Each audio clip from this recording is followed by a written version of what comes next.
Evangelho de Mateus, capítulo 22, a partir do verso 23.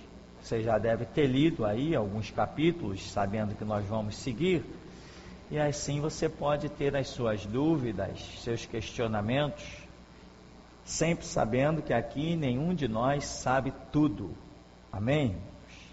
Mas aquilo que Deus nos tem dado graça nos livros e na revelação, isso é o que nós sabemos. Fora disso, nada sabemos.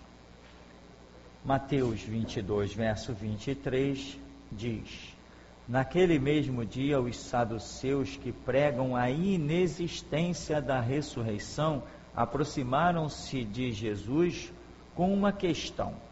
Mestre, Moisés ensinou que se um homem morrer sem deixar filhos, seu irmão deverá casar-se com a viúva e dar-lhe descendência. Entre nós havia 7 irmãos, o primeiro casou-se e morreu, como não teve filhos, deixou a mulher para seu irmão. Da mesma maneira ocorreu com o segundo, terceiro, até chegar ao 7º. Finalmente, após a morte de todos, a mulher também faleceu. Sendo assim, na ressurreição, de qual dos 7 ela será esposa? Considerando que todos foram casados com ela. Então Jesus lhes esclareceu: vós estáis equivocados por não conhecerdes as Escrituras, nem o poder de Deus. Na ressurreição, as pessoas não se casam, nem são dadas em matrimônio. São, todavia, como os anjos do céu. Ou seja, você vê como o ser humano é hipócrita, né? Aqui diz que esses grupinhos aqui, saduceus, que pregam a inexistência da ressurreição, ou seja, eles não acreditam na ressurreição. Mas eles vieram questionar Jesus com uma pergunta sobre a ressurreição. Depois de dar essa aula, supondo que eles criam em ressurreição, Jesus dá essa aula gloriosa, e depois Jesus desce o chicote neles, quando fala que Deus não é Deus de mortos. Então aqui, irmão, o que nós vemos? Serão semelhantes aos anjos. Ou seja, os anjos não se casam. E o conceito aqui do casamento está indiscutivelmente relacionado, obrigatoriamente, a um relacionamento sexual, que é falado da descendência. Lá em Gênesis, tem uma passagem bíblica que diz que viram os filhos de Deus que as filhas dos homens eram formosas e tomaram para si as que quiseram, e desta união lhes nasceram os gigantes. Aí a Bíblia de Thompson, uma Bíblia chamada Bíblia de Thompson, no comentário de rodapé, diz que assim foi, que os anjos, esses filhos de Deus, eram os anjos que se relacionaram com mulheres. Como é que um teólogo pode proferir tamanha blasfêmia? Irmão, está na linha da blasfêmia. Dá para ver que o camarada sequer nunca leu Mateus. E ele é teólogo consideradíssimo, a ponto de ter uma Bíblia com seu nome, Bíblia de Thompson.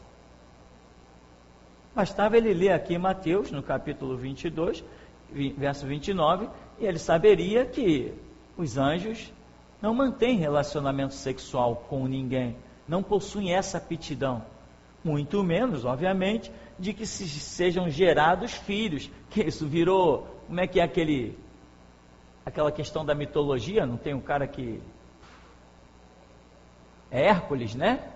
Hércules, que era filho de Zeus, um suposto deus grego, com uma mulher. É assim que muitos crentes estão se comportando, igual uma mitologia, nada de realidade. A igreja está às portas de ser finalizada e ainda pessoas proferem tamanhas asneiras que bastaria simplesmente ter lido a Bíblia e tamanhas blasfêmias e erros não seriam cometidos.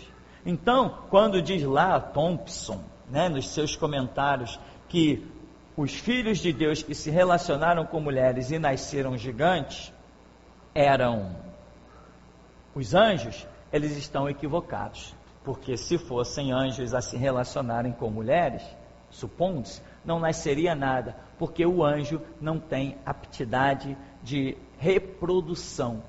A reprodução é algo que foi dado exclusivamente, reprodução sexual, ou como diz na ciência, sexuada, é algo que foi dado exclusivamente aos seres que possuem corpo carnal.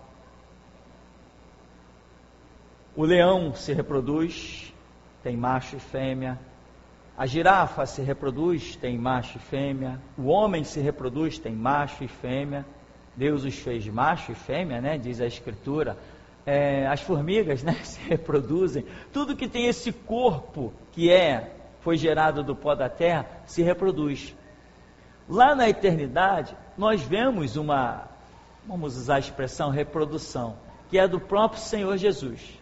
Que a Bíblia diz, Deus amou o mundo de tal maneira que deu o seu Filho unigênito. Houve uma reprodução de Deus que gerou o seu Filho, mas este Filho é chamado unigênito, significa que não existirá outro. A aptidão de reprodução está hoje limitada, com exclusividade, e pelo que eu entendo de Bíblia, isso não vai mudar nunca, está com exclusividade limitada ao planeta Terra, aos seres que possuem corpos carnais, corpos formados do pó da terra. Nós, seres humanos, somos os únicos que podemos, com a utilização de macho e fêmea, fazer cópias de nós mesmos. Somos uma copiadora. Então, irmão, o que acontece? Aqui, Jesus dá uma bela de uma lição que cancela as ignorâncias das interpretações lá de Gênesis e ainda deixa um chicote para esse camarada aqui, esses saduceus que vêm aqui interpelá-lo. E Jesus diz assim, eles perguntam, na ressurreição, o que você entende por ressurreição, irmão? Eu vou te falar de duas ressurreições. Duas ressurreições, por exemplo, Lázaro sofreu uma ressurreição? Sim. O filho da viúva de Naim, acho que ninguém sabe o nome dele, eu também não sei, sofreu uma ressurreição? Sim. Eliseu parece que ressuscitou um menino. Elias ressuscitou alguém. Eles sofreram ressurreição, mas eles voltaram a viver normalmente. Eles casaram-se, deram-se em casamentos, continuaram a ter uma vida normal. Essa ressurreição mencionada aqui não está dizendo a esta tal desses episódios que nós falamos. Essa aqui que os homens perguntam a Jesus e que Jesus enfatiza na visão deles, dando a resposta, essa ressurreição é aquilo que está predito em Apocalipse.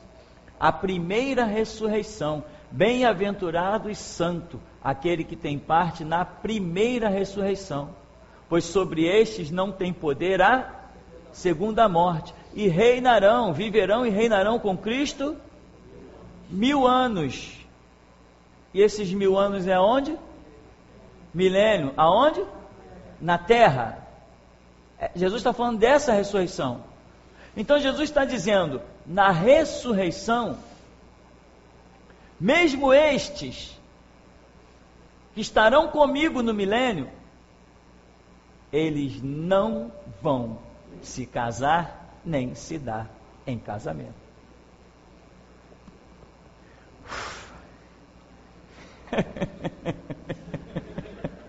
Já basta. Então, irmão, veja bem. Jesus. Essa ressurreição é que Jesus está falando. A minha esposa também está aliviada lá atrás. Essa ressurreição é a que Jesus está falando. De que depois desse episódio, dessa grande ressurreição, passa a haver uma nova dispensação. E estes que foram ressuscitados né? Não é simplesmente pensar ressurreição e está no céu, porque nós, normalmente, o primeiro pensamento é esse: a ressurreição e eu vou para o céu. Mas Jesus fala, o Apocalipse nos ensina de uma ressurreição que eu vou sim ao céu, mas eu volto para a terra, para reinar com Cristo 1000 anos. E também ali, né, eu não vou casar, nem me dar em casamento. A aptidão sexual daqueles que vão voltar em corpo carnal, sim.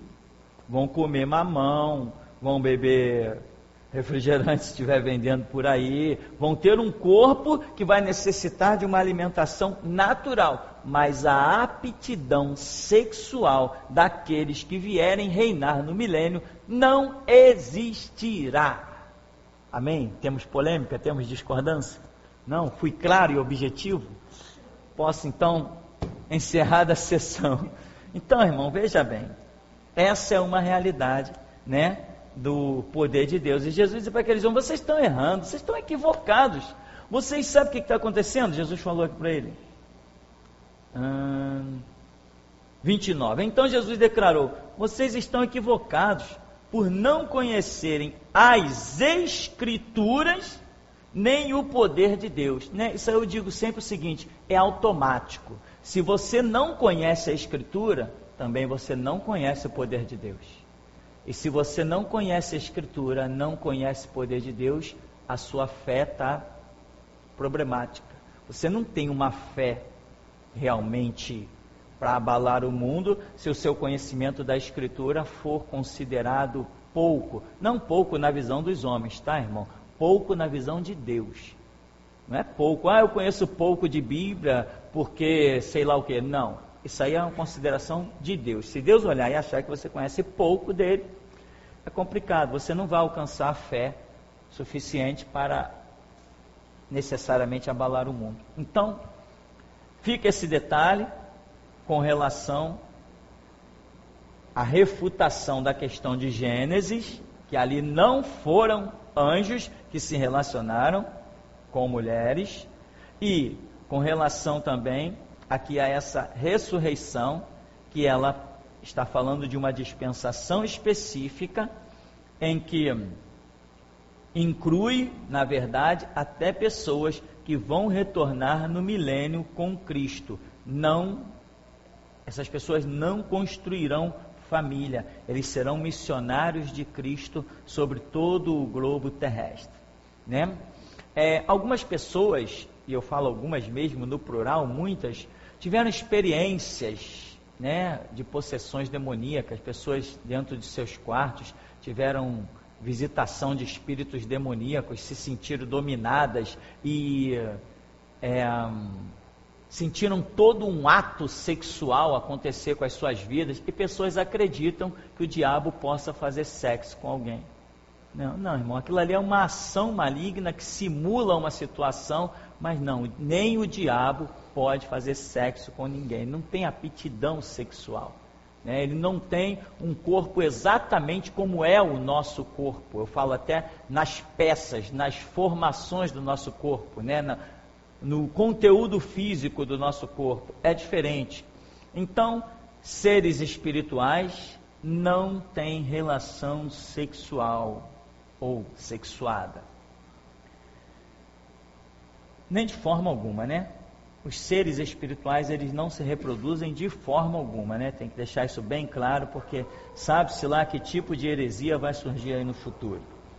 No verso 31, então, e com relação à ressurreição dos mortos, não tendes lido o que Deus vos declarou?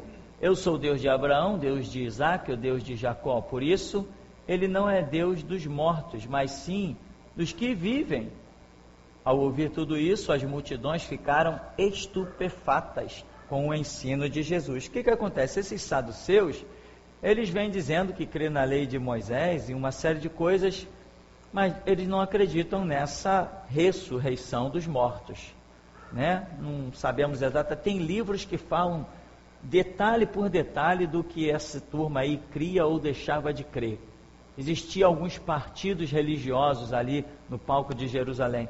Só que Eu não sei, cada um tem a sua tendência, e eu nunca me interessei muito pelos que estão fora do conceito do Evangelho. Eu sempre preferi mais aprender o conceito assim bíblico do que me interessar pelas opiniões divergentes. Essa sempre foi a minha maneira de prosseguir. Até aqui me tem ajudado o Senhor. Então, se alguém se interessar, leia livros que falem sobre esses saduceus. Na internet hoje deve ter alguns milhares deles, um montão de artigos. Então o que acontece aqui? Jesus diz para ele assim: você não leu a respeito da ressurreição? Deus está dizendo o quê? Eu sou o Deus de Abraão, Deus de Isaac, Deus de Jacó. Ora, Deus é Deus de mortos? Se alguém está morto, Deus vai dizer assim: eu sou o Deus daquele cara ali, o morto? Não, Deus não usa essa expressão. Então Jesus está dando aqui agora uma chicotada nessa turma, nesse partido político-religioso, e dizendo para eles: se Deus diz que é Deus de Abraão, de Isaac e Jacó, então Abraão, Isaac e Jacó estão vivos. De alguma maneira, eles saíram do estágio morte, eles estão vivos. Eles sofreram alguma espécie de ressurreição. Eles estão vivos diante de Deus, e Deus está declarando que é o Deus deles. É essa, mais ou menos, a explicação que Jesus está dando, acompanhada de umas boas chicotadas, nessa turma de que está aqui tentando questioná-lo, né? Tentando pregar uma peça em Jesus. Eu acho isso muito impressionante, o homem querer pregar uma peça no próprio Deus. Isso é fantástico demais. Mateus capítulo 23, nós vamos lá na frente no verso 23. Tem só uma expressão aí que eu quero ver. Mateus 23, verso 23, diz: ai de vós, doutores da lei, fariseus hipócritas, porque dais o dízimo da hortelã, do endro e do cominho, mas tendes descuidado dos preceitos mais importantes da lei: a justiça, a misericórdia e a fé. Deveis sim praticar estes preceitos, sem omitir aqueles. Líderes insensíveis, pois coais o pequeno mosquito, mas engolis um camelo. Jesus usa duas situações, e ele fala: vocês dão o dízimo, não que isso esteja errado, mas tem coisa maior do que essa, e esses outros preceitos vocês têm desprezado. Então Jesus diz que quando eles dão o dízimo, é como coar um mosquito. Mas quando eles se omitem da justiça, da misericórdia e da fé, eles estão engolindo um camelo. É uma discrepância muito grande. Ou seja, para Jesus, muito mais importante é andar na justiça, na misericórdia e na fé do que entregar um dízimo. Mas cá entre nós, entregar um dízimo, para alguns pelo menos, é um negócio muito cômodo. Eu dei meu dízimo, eu estou bem com Deus. Irmão, eu ouvia essas coisas assim dentro das igrejas batistas, eu ouvia isso. E essas coisas, quando a gente toca em alguns assuntos, me vem aquele lixo todo à memória. Pessoas que chegavam na frente, eram líderes, chegavam na frente de grupos: esse mês eu estou tranquilo, consegui entregar o meu dízimo, estou em paz com Deus. Que piada! Mas é cômodo, entregar um dízimo é cômodo. Dependendo da situação, é o mais cômodo que uma pessoa possa fazer, é entregar um dízimo. Agora, praticar a justiça não é tão cômodo. Isso gera briga, isso gera encrenca, isso gera intriga, né? Depois, exercer misericórdia. Exercer misericórdia pode ser muito mais custoso do que entregar um dízimo.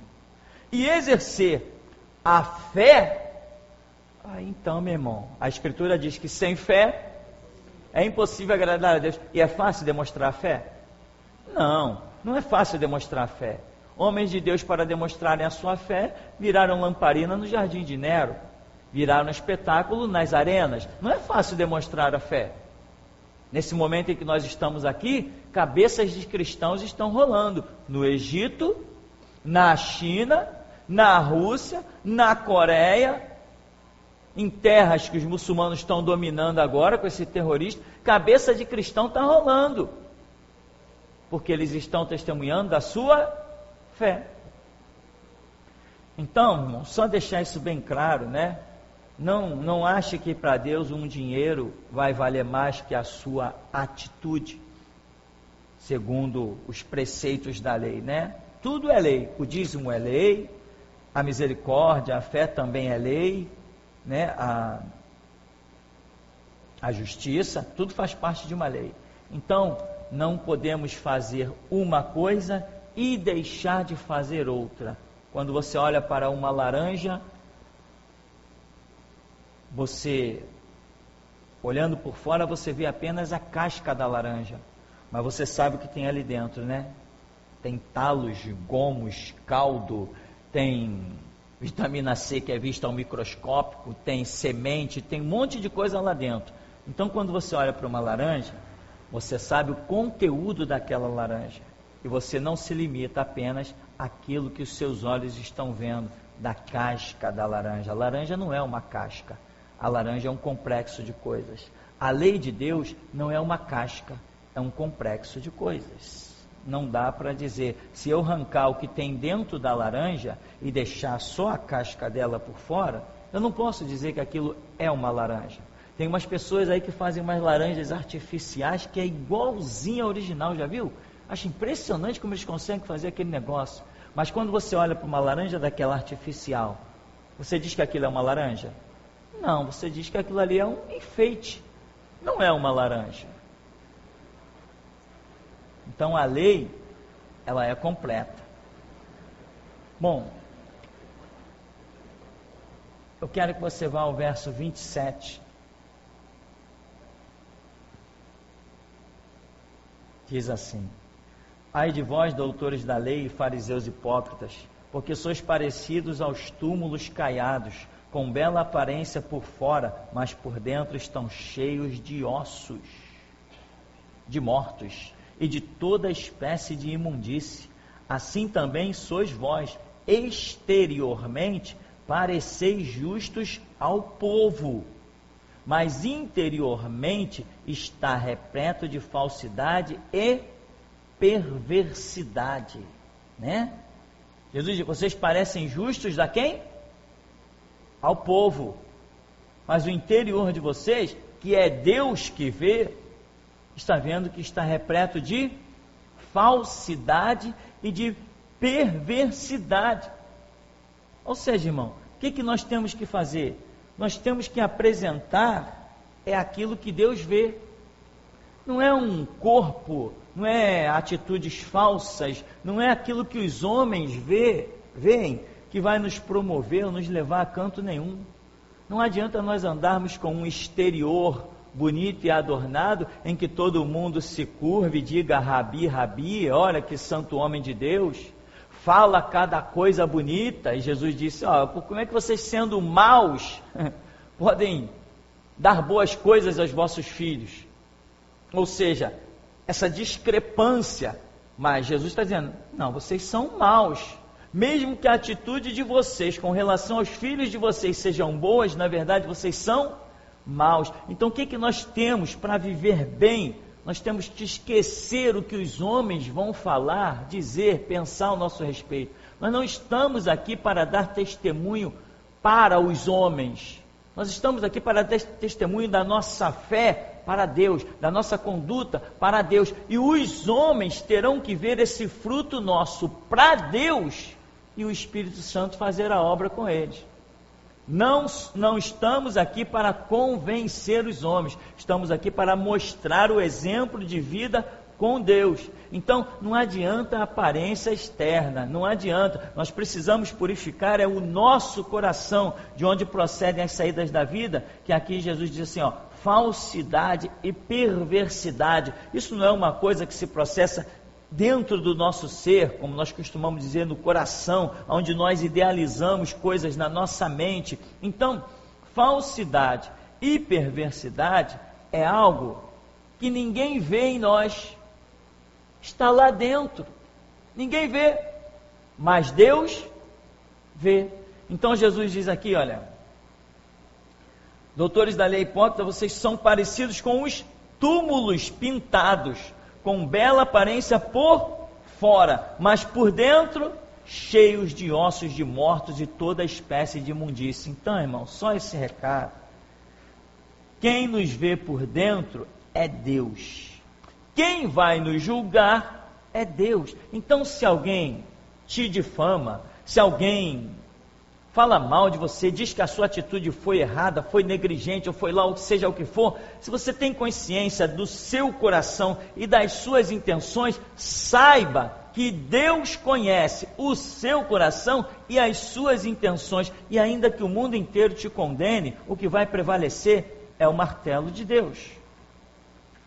Então, atente para isso, não busque querer aparecer diante de homens, porque homens não promovem ninguém, homens iludem homens, mas quem promove verdadeiramente, põe e lá fica fixo, é Deus.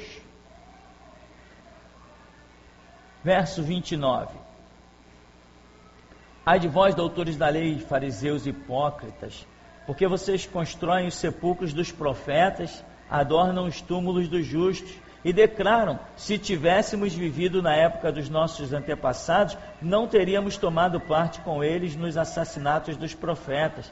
Dessa forma, porém, testemunhais contra vós mesmos, que sois filhos dos que mataram os profetas.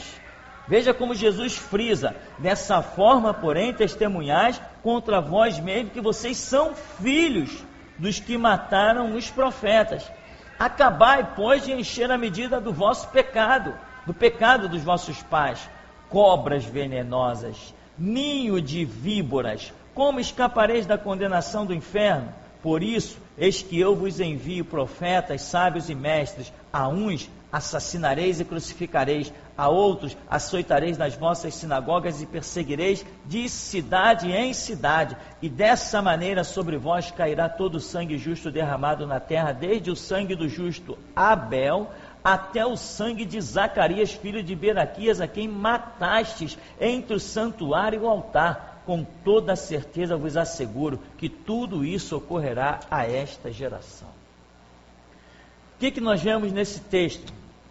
Jesus diz assim para ele: vocês estão adornando os túmulos dos profetas, estão dizendo, se nós tivéssemos vivido no tempo dos nossos pais, nós não teríamos cometido esses atos horríveis, não teríamos matado Isaías, não teríamos feito tudo isso com Jeremias, não teríamos feito isso com esses grandes homens de Deus. Jesus falou: epa, peraí, vocês estão dizendo que vocês são filhos deles, né? O que diz a Escritura? Eu visito a maldade dos pais nos filhos, até terceira e quarta geração daqueles que me aborrecem. Jesus está dizendo assim: pode transbordar a medida do pai de vocês, porque eu vou enviar a vocês mestres, sábios e profetas e etc, e vocês vão fazer igualzinho os pais de vocês fizeram.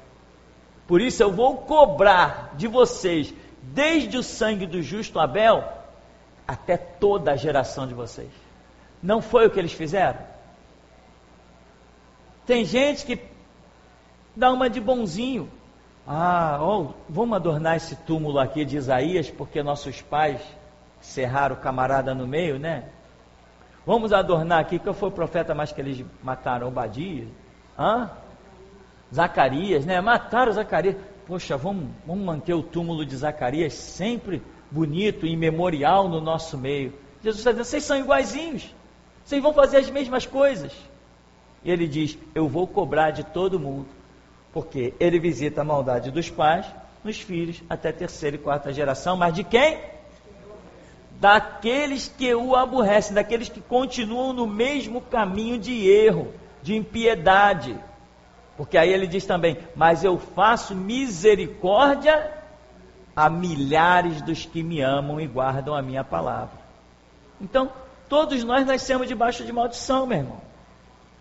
Meu pai era espírita, minha mãe macumbeira, depois frequentava a igreja católica também, eu nasci aí.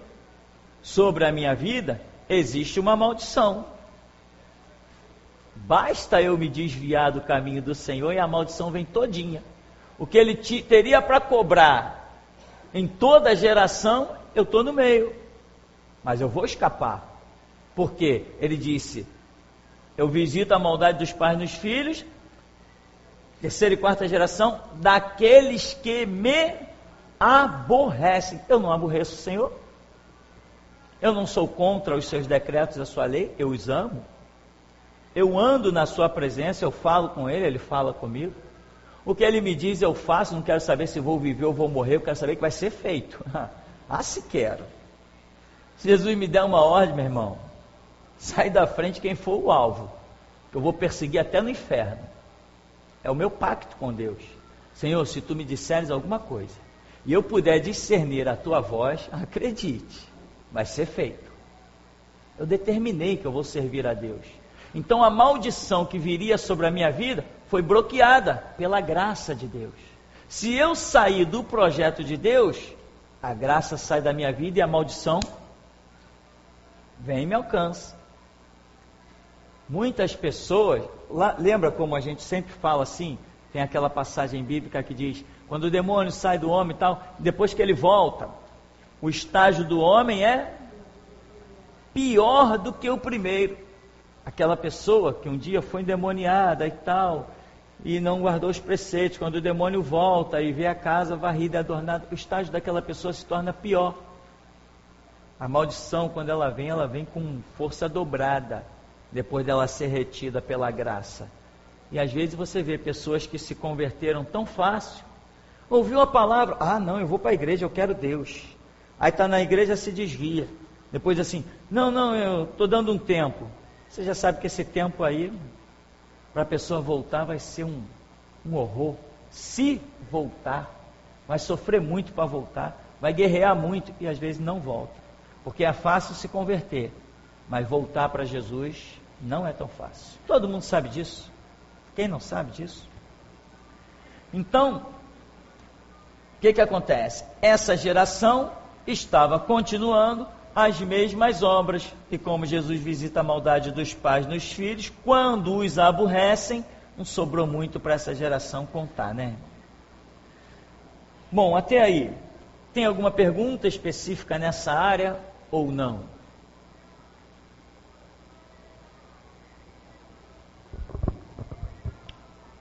Pastor,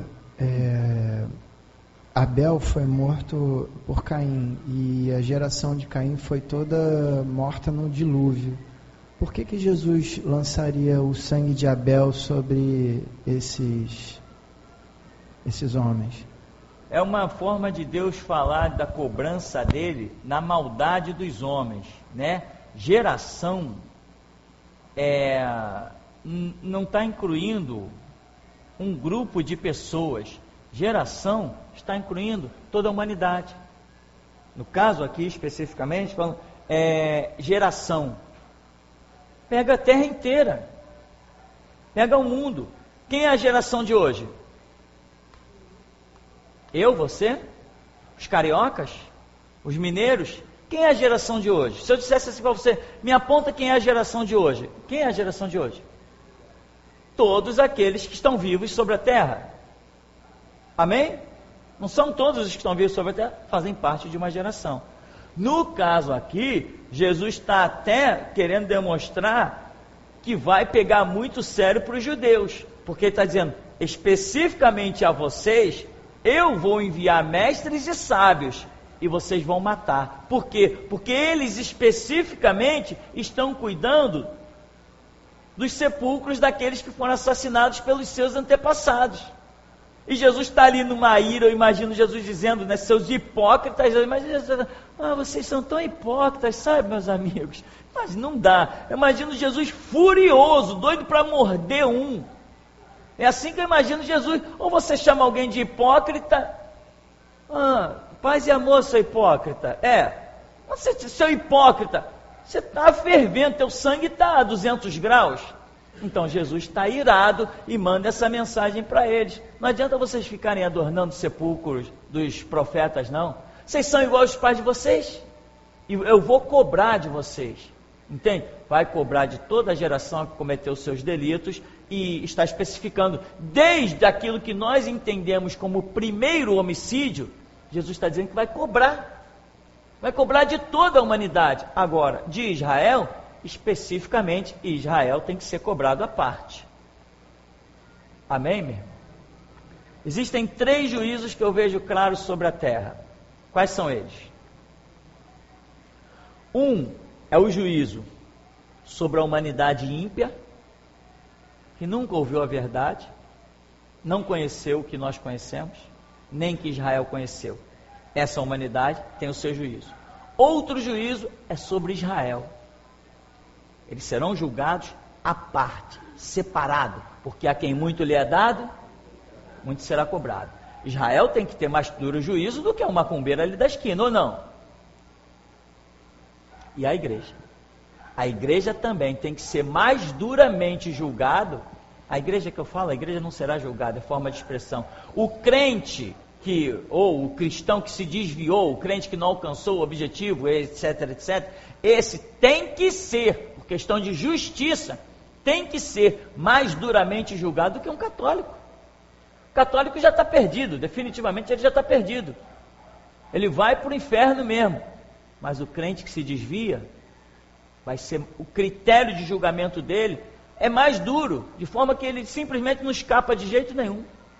Diria eu, é mais fácil um espírita e um católico escapar de um juízo do que um crente que se desviou. Porque a quem muito lhe é dado, e não é muito não, o que nós temos recebido, saber a glória desse livro, saber o poder que Deus dispensa a nosso respeito, conhecer a palavra, eis vos dou poder para pisar serpentes e escorpiões, toda a força do diabo. Eu te chamarei por filho, tu me chamarás por pai, tu és meu filho, eu sou teu Deus. Quem recebeu uma declaração dessa? Eu cuspo nisso, dou as costas. Eu não tenho que ser duramente julgado? Não foi justo não Saul ficar abandonado que nem um maluco e ir parar em cima da própria espada? Foi mais que justo. Então, irmão, a quem muito lhe é dado, muito será cobrado. Existem pelo menos 3 juízos. Um que vai pegar o mundo inteiro, outro que vai pegar especificamente os judeus, porque receberam as leis vindas direto de Deus, e outro que vai pegar especificamente a igreja, que se tornou templo do Espírito Santo, e quanta gente depois de se tornar templo do Espírito Santo, deu as costas. Se Deus usar o mesmo critério para me julgar, que vai usar para julgar um padre, ele não é justo. Ele tem que usar para me julgar um critério 1000 vezes maior do que um padre. Ou alguém vai comparar o meu conhecimento ao de um padre? Com o que eu conheço, irmão, Deus tem que usar um critério 1000 vezes maior para me julgar do que o critério que ele usaria para julgar um padre. Sem dúvida.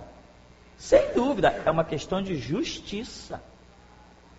E isso é tão sério que uma vez Deus falou assim para mim: eu vou te dar algo que não dei nem aos apóstolos. Mas se tu te desviares, tu não vive na terra. Eu não deixo nem o inimigo te tocar. Se tu te desviares, eu mesmo te mato. Você pensa que eu tenho medo dessa palavra? Eu sou apaixonado por ela. Eu sou apaixonado por ela. Eu não tenho medo nenhum dessa palavra. Eu não tenho medo do meu Deus. Eu amo. Quem ama não tem medo. O meu amor por Deus supera qualquer medo que eu pudesse ter por Ele.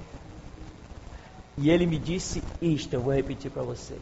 Eu te darei algo que não dei nem aos apóstolos, nem aqueles 12, nem a eles eu dei. Eu vou te dar.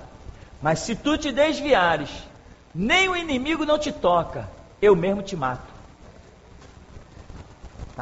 Então, eis a realidade de alguns fatos.